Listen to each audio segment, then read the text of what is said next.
오늘도 하나님 말씀 앞에 서게 되어 여러분 모두 주의 이름으로 축복합니다. 하나님 말씀은 예레미야 애가입니다. 예레미야 애가 1장 18절입니다. 여호와는 의로우시도다. 그러나 내가 그의 명령을 거역하였도다. 너희 모든 백성들아, 내 말을 듣고 내 고통을 볼지어다. 나의 처녀들과 나의 청년들이 사로잡혀 갔도다. 아멘. 오늘은 예레미야서를 마치고 예레미야 애가라고 하는 5장의 하나님의 말씀을 같이 보도록 하겠습니다. 예루살렘이 멸망하고 난 그 아픔과 슬픔을 기록한 내용입니다. 유대인들의 역사에 큰 2개의 축이 있습니다. 하나는 그들이 이집트의 포로된 생활에서 해방된 출애굽의 사건이 그들의 아주 중요한 민족의 분기점이 되는 것이에요. 그래서 모든 절기와 또 민족의 시작이 바로 이 출애굽에서 시작됩니다. 구원의 시작이죠. 또 하나의 큰 전환점, 기둥이 되는 것이 바로 바벨론의 포로입니다. 하나님이 주신 그 약속의 땅, 기업의 땅에서 그들이 쫓겨나서 나라 없는 민족이 되어버린 것이죠. 그렇게 해서 그들이 성전을 잃어버리고 나라를 잃어버린 이 바벨론의 포로는 그들의 역사에서 잊을 수 없는 것입니다.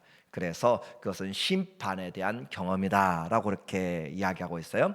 구원과 심판은 그렇게 멀리 있지 않습니다. 하나님의 구원을 주셨는데 하나님의 말씀을 떠나게 되면 심판이 임하게 된다는 사실을 우리는 역사적인 사실로부터 배워야 될 필요가 있습니다. 예레미야에 가서 그렇게 사랑하고 그렇게 외쳤고 그렇게 품었던 그 민족이 하나님의 말씀에 불순종함으로 어떻게 할 수 없는 심판을 당해야만 그런 사람들의 비참한 모습을 선지자 예레미야의 눈을 통하여서 우리에게 말씀해주고 있습니다. 그래서 이 예레미야서는 5장으로 되어 있는데 1장과 2장 그리고 또 4장에서 첫 번째 시작하는 단어는 에카, 슬프다라고 그렇게 시작하고 있어요. 그래서 슬픈 노래라는 그런 형식을 띠고 있습니다. 인생은 수고와 슬픔인데 그 중에서 제일 힘들고 어려운 것이 바로 전쟁의 아픔은 어느 한 지역이 아니라 그 나라가 당하는 것이기 때문에 그래요. 지금도 많은 곳에서 전쟁이 있습니다. 그러므로 이 전쟁은 인간의 존엄성도 다 무시가 되는 것이에요. 양심도 없고 살기 위해서 정말 무엇이든지 해야만 되는 그런 극한 상황으로 몰아가는 것. 그래서 고문과 압제와 흩어짐과 살육이 이렇게 일어나는 것입니다. 개인적인 뿐만 아니라 가정, 사회, 나라까지도 광범위하게 대자연에까지도 자연까지도 다 파괴되는 일단 살고 보자라는 것이었어요. 그래서 우크라이나와 러시아의 2년 반, 2년 7개월이 지나가면서 100만 명이 넘는 사상자뿐만 아니라 수천만 명의 이 난민들이 발생한 것을 그리고 경제적인 손실은 헤아릴 수가 없는 그런 내용들을 우리는 여전히 알고 있고 지금도 진행 중입니다. 전쟁은 이처럼 모든 것을 파괴하는 것이고 전쟁에 만약에 패배가 되면 정말 감당할 수 없는 빚더미와 그 어려움에 처하게 되고 살아도 산 것이 아닌 것을 알게 되는데 그와 같은 일을 지금 2600년 전에 예루살렘이 멸망하면서 이 예루살렘의 상황을 지금 우리에게 말해주고 있고 저자는 예레미야라고 그렇게 전통적으로 이야기를 하고 있습니다. 그리고 시대는 바로 예루살렘이 멸망한 586년 이후에 그렇게 쓰여졌다라고 시기적으로는 이야기해요. 이 애가의 특징을 보면은 전체 5장이지만 그 구절 수는 아주 정해져 있습니다. 그래서 히브리어 알파벳이 22개가 있는데 그 22개의 알파벳을 순서대로 해서 그들이 기록하고 있어요. 그래서 1장, 2장, 또 4장, 5장은 다 22절까지 되어 있습니다. 그리고 3장은 66절이 되어 있는데 그 한 알파벳을 3구절씩 써서 그렇게 했어요. 하는 이유는 뭐냐면 외우기 쉽게 하기 위한 것이고 기억하고 그것을 마음 가운데 묵상하기 쉽게 하기 위한 것입니다. 그리고 5장은 알파벳 순서는 아닌데 22개의 구절을 통하여서 그들로 하여금 같이 메모라이즈 할 수 있도록 그렇게 한 것이에요. 이 정통파 유대인들은 주전 586년에 이 솔로몬의 성전이 멸망한 불타버린 그 사건 아부월 9일이라 그렇게 이야기를 하죠.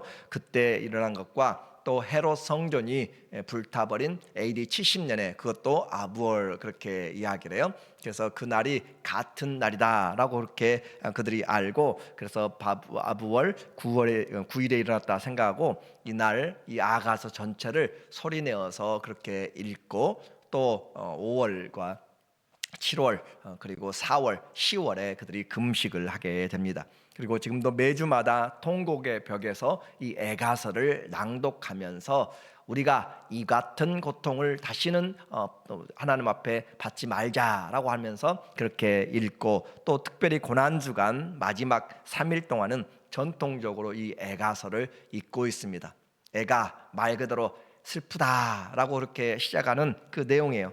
성경의 기록 중에서 가장 참담한 기록, 고통의 기록을 포함하고 있는 묶음인데 그것으로만 끝나지 않고 하나님은 이 고통 가운데 하나님의 뜻을 발견하게 되고 하나님의 마음을 보게 만드는 것을 알게 돼요.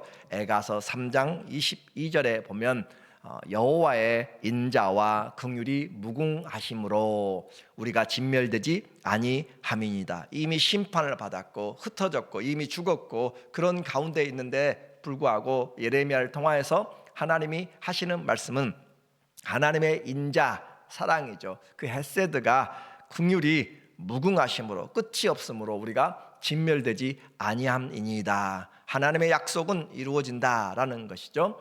이것이 아침마다 새로우니 주의 성실하심이 크시도소이다. 아침마다 새롭다. 우리가 새날을 맞이하는 것, 이 땅에 전쟁의 상흔이 많고 정말 모든 상처들 입어도 해가 다시 떠오르는 것처럼 그 새날을 하나님이 주셨다라는 것이죠. 그래서 아침마다 새로우니 우리가 힘들고 어려워도 아침에 눈을 뜨게 되면 새 날이 우리에게 예비되어 있습니다.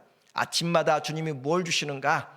우리에게 향하신 하나님의 그 신실하심, 그 사랑이, 그래서 주의 성실하심이 크시도소이다. 하나님의 성실하심이 오늘 아침에도 여전히 있다라는 것을 우리가 기억한다면 간밤에 힘들고 어려워도 오늘 아침에 하나님이 새 힘을 주신다는 것을, 그리고 하나님은 우리에게 회복하는 그런 은혜를 주신다는 것을 기억하라라고 하는 것이죠. 내 심령에 이르기를 여호와는 나의 기업이시니 그러므로 내가 그를 바라리라 하도다. 내 마음 가운데 여전히 소망을 삼을 수 있는 것, 붙잡았던 가정, 기업, 모든 건강 다 무너질 수 있지만 그러나 하나님은 여전히 나의 기업이 되시기 때문에 나의 소망을 그분에게 두리라 라고 하는 것으로 그렇게 우리에게 소망의 하나님을 바라보고 있고, 그리고 마지막 5장 21절에는 우리가 여호와께로 돌아가자, 하나님 우리를 주님께로 돌이키시옵소서라고 그렇게 함으로써 우리에게 이 애가로 시작하지만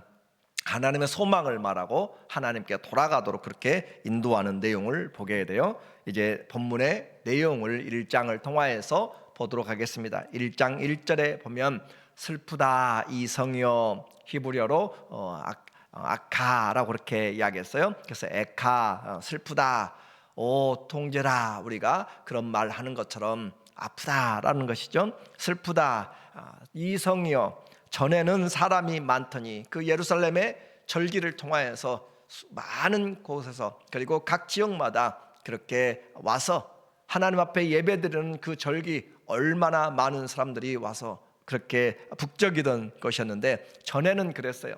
그러나 이제는 어찌 그리 적막하게 앉았고 아무도 찾아오는 사람이 없다라는 것이죠. 전에는 열국 중에 크던 자가 이제는 과부같이 되었고, 저는 열국 중에 크던 자, 그 나라는 조그만했지만 하나님이 함께 하실 때 그 대제국들과 어깨를 같이 하면서 하나님의 그 도우심을 입었던 그런 나라였죠. 그래서 전에는 열국 중에 그렇게 크던 자가 이제는 과부같이 되었고 아무것도 의지할 바가 없는 자가 되었다라는 것이죠. 그래서 전에는 열방의 공주였던 자가 이제는 강제 노동을 하는 자가 되었도다라고 그렇게 말하고 있어요. 공동 번역에서는 이것을 우리에게 번역하기를 비천한 종으로 그렇게 표현을 하고 있습니다. 그렇게 하나님 앞에서 아름답게 세워졌던 사람이 이제는 강제 노역하는 계집종이 되었다라고 그렇게 번역하고 있고, 메시지 성경에서는 우리가 화려하게 차려입고 모든 존경을 받던 왕비가 이제는 부엌대기가 되었다라고 그렇게 표현을 하고 있어요. 그래서 우리에게 전에는 그랬는데 지금은 완전히 바뀌어져 버린 그런 모습입니다. 전쟁의 상처라는 것이죠. 수마가 또 하마가 휩쓸고 한 것은 폐허와 낙담과 한숨이지만 그것보다 더한 것이 바로 이런 전쟁이라고 했습니다.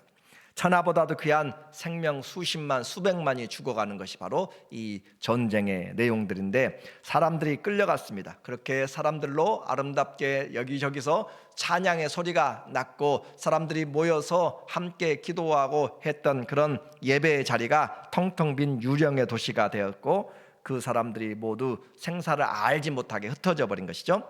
대규모의 파괴와 학살이 왕족에서부터 백성들까지 헤아릴 수 없이 사상자들이 생겼고, 심지어 선지자들과 제사장들과 또 딸과 부모 모두를 다 삼켜버려서 살아남아 있는 사람들, 전쟁의 상태에서도 그랬지만 전쟁 후에도 먹을 것이 없어서 서로 사람을 잡아먹는 그런 상태까지 되어버린 것이죠. 2장 20절에 말하기를 여호와여 보시옵소서, 주께서 누구에게 이같이 행하셨는지요. 여인들이 어찌 자기 열매 곧 그들의 낳은 아이들을 먹으며 제사장들과 선지자들이 어찌 주의 성소에서 죽임을 당하오리까. 하나님을 섬기는 자들이 그 성소에서 죽임을 당할 뿐만 아니라 삶에 함께 생명에 잉태된 자녀들을 먹어야 되는 그런 비참한 상황을, 가장 저주받은 삶의 현장을 말하고 있고, 4장 10절에도 내 딸 내 백성이 멸망할 때 자비로운 부녀들이 자기들의 손으로 자기들의 자녀를 삶아 먹었도다 라고 하는, 성경은 이와 같이 들어서도 안 되고 해서도 안 되는 이야기를 우리에게 기록하고 있는 것은 죄의 심각성과 죄에 당한 그 아픔들을 그대로 우리에게 말해주고 있고, 말 그대로 생지옥을 우리에게 그대로 전해주고 있는 이유는 하나님을 떠난 인생의 결과를 지금 말하고 있는 것이에요. 영광의 하나님을 섬기던 제사장, 선지자들 모두가 다 사라지게 되었습니다.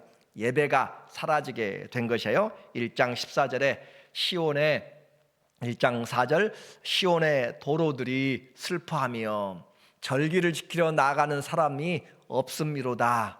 모든 성문이 적막하며 제사장들이 탄식하며 처녀들이 근심하며 시온도 곤고를 받았도다.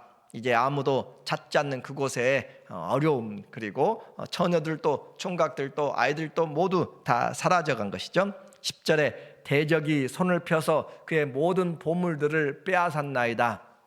주께서 이미 이방인들을 막아 주의 성회에 들어오지 못하도록 명령하신 그 성소에 그들이 들어간 것을 예루살렘이 보았나이다. 이방인들은 예루살렘 성전에 들어가지 못했습니다. 그런데도 불구하고 이제는 그 모든 것이 다 사라지고 이방인들이 성전에 들어가서 회파하고 거기에 있는 물건들을 다 도망내고 또 깨뜨려서 가지고 가고 그것을 더럽혔다라고 하는 것으로 그렇게 이야기해요. 그러니까 이스라엘 민족의 가장 뛰어난 하나님의 백성이라고 하는, 선민이라고 하는 그들의 자부심, 그들의 삶의 목적들을 완전히 짓밟아버린 것을 말하고 있습니다. 사라지고 실종된 교육자들, 그리고 닫혀진 교회들, 그리고 포로된 성도들의 모습은 지금 죄의 그 심판이 얼마나 비참한가를 예레미야를 통하여서 이야기하고 있어요. 결국 죄는 심판을 가져옵니다. 5절에 보니까 그의 대적들이 머리가 되고, 과거에는 대적들을 밟고 섬겼는데 그들이 지배하고 정복하고 다스렸는데 거꾸로 된 것이죠. 대적들이 머리가 되고 그의 원수들이 형통함은 그의 죄가 많음으로 여호와께서 그를 곤고하게 하셨음이니라. 자, 죄가 옴으로써 완전히 바뀌어져 버린 것. 예레미야는 이런 그 비참한 상황보다 더 분명하게 지적하고 싶은 것이 바로 죄에 대한 비참함을 지금 이야기하고 있어요. 왜 이와 같이 했는가? 죄다라는 것이에요.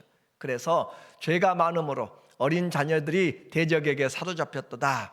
18절에 오늘 핵심의 내용이에요. 그러면 하나님이 불의하신가? 하나님이 능력이 없는가?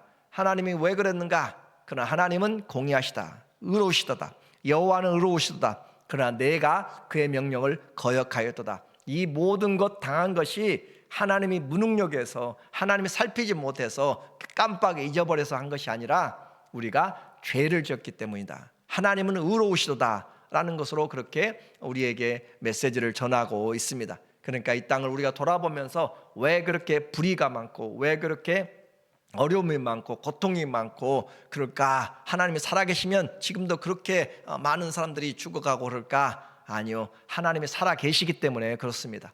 그러므로 죄에 대한 하나님은 결코 그분의 심판에 있어서 의롭지 못한 그런 일은 하나도 없습니다. 그분은 전능하신 분이시고 전지하신 분이시고 그분 자체가 공의이시기 때문에 그 절대 불의한 재판을 하지 않습니다.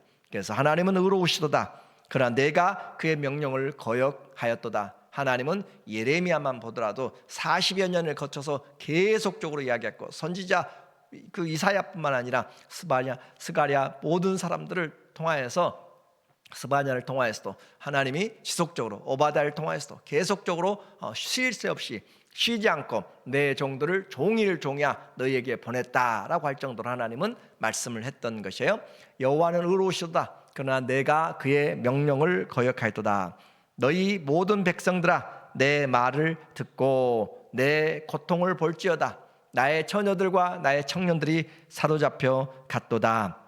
이제 하나님이 이렇게 하셨는데, 그 하나님은 우리에게 끝까지 소망을 주시는 하나님, 노하기를 더디하시지만 죄가 한계점을 뛰어넘어가면 그것은 심판이 기다립니다. 이렇게 하나님의 말씀을 무시하는 자들에게 이 선지자는 눈물이 마를 날이 없습니다. 16절에 보니까 이로 말미암아 내가 우니 내 눈에 눈물이 물같이 흘러내리며 나를 위로하여 내 생명을 회복시켜 줄 자가 멀리 떠났음이로다. 원수들이 이김에 내 자녀들이 외롭도다. 그래서 전쟁이 가져온 참상들은 오늘 우리가 꼭 겪어봐야만 되는 것이 아니라 이와 같은 일들을 통하여서 미리 깨닫고 준비하는 자는 지혜로운 자입니다. 오늘 우리의 삶도 마찬가지예요. 이것은 그 마지막 심판의 날 당하게 될 그 영원한 벌에 비하면은 그것과는 비교도 안 되는 것입니다. 그러므로 우리에게 하나님의 기회가 주어졌을 때, 하나님의 그 은혜가 있을 때, 너희는 여호와를 부를 만한 때에 찾으라, 그가 가까이 계실 때에 부르짖으라 라고 그렇게 말씀하고 있는 것이에요. 이와 같이 나라와 또 성정과 모든 가정들이 무너져 나간 이유는 딱 한 가지입니다. 죄입니다. 그 죄의 심각성을 우리는 잊어버리고 살 때가 많이 있고, 하루를 살아가면서 또 1년을 평생을 살면서 하나님 앞에 어떻게 살아가고 있는지를 보지 않으면 나중에 주님 앞에 섰을 때 우리는 분명히 기억해요. 주여 주여 하는 자마다 다 천국에 들어갈 것이 아니요 아버지의 뜻대로 행한 자라야 들어가리라 라고 하시는, 그래서 그날 밖에서 울면서 일을 가는 일들이 있다라고 그렇게 이야기를 하는 것이죠. 어둠 가운데 내어 치어주는 그런 일들. 그래서 이 하나님의 말씀을 불순종하는 것은 그냥 가볍게 여길 것이 결코 아니다라고 하는 것이에요. 성경 우리에게 교훈과 또 인내로 소망에 이르기 위해서 기록을 해 놓았습니다. 왜 이런 것을 기록했을까? 하나님은 우리를 위한 것이라고 그렇게 말씀하고 있어요. 그래서 지금이 주님께 돌아올 때고, 지금 내 감정으로 맞지 않는다고, 나와 맞지 않는다고 그렇게 할 때가 아니라 하나님 앞에 우리는 남을 사랑하기를 그리스도를 섬기는 것처럼 그렇게 하라는 것이고, 내게 주어진 모든 은사와 기회들은 나를 위해서 쓰라는 것이 아니라 몸된 교회를 위해서, 다른 사람들 유익을 위해서 쓰라는 것이 은사들입니다.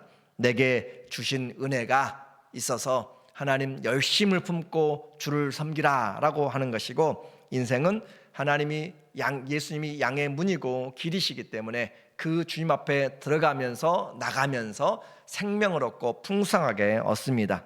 우리는 이 구속의 역사, 심판의 역사를 바라보면서 우리의 믿음이 흔들리지 아니하고 두려워하는 것이 아니라 영원한 그 터를 삼아서 우리의 삶을 통해서 더욱더 선한 일에 부한 자가 되고, 선으로 악을 이기는 자가 되고, 선을 행하되 끝까지 행하는 자가 되어서 우리가 썩어질 양식을 위하여서 그렇게 삶을 살고 헛된 인생이 아니라 하나님의 부르신 영원한 그 하나님의 나라를 바라보면서 그분 앞에, 산자와 죽은 자를 심판하실 주님 앞에, 그리고 다시 오시는 그 예수 그리스도의 그분과 그분의 나라 앞에서 오늘도 우리가 주님 겸손하게 내게 주신 이 모든 것이 감사요 은혜요 기회인 것을 알고 주님 앞에 믿음으로 섬겨나가는 충성된 하나님의 자녀들 되시기를 예수님의 이름으로 축원합니다. 아멘. 기도합니다. 하나님 아버지, 지금도 처처에 재난과 죽음과 생사를 오고 가는 많은 사람들을 오늘 우리에게 말씀을 주신 것은, 우리도 주의 말씀 앞에 올바로 서지 아니하면 우리는 하나님 앞에서 어떻게 될 것인지를 미리 보는 지혜가 있게 하여 주시옵소서. 인생의 문과 길이신 주님 앞에 들어가며 나가며 생명을 얻고 풍성히 얻어서 선한 목자 되신 주님을 끝까지 따르고 그 믿음으로 우리에게 주어진 믿음의 삶, 사명 잘 감당하는 귀한 하나님의 자녀들 되도록 인도하여 주시고, 특별히 고통과 어려움 가운데 있는 자들에게 주님 긍휼을 베풀어 주셔서 소망의 주님, 날마다 새 힘을 주시는 하나님께 돌아와 주의 은혜를 찬양하며 노래할 수 있도록 이전과 같이 하나님의 놀라운 은혜를 베풀어 주시옵소서. 예수님의 이름으로 감사하며 기도합니다. 아멘.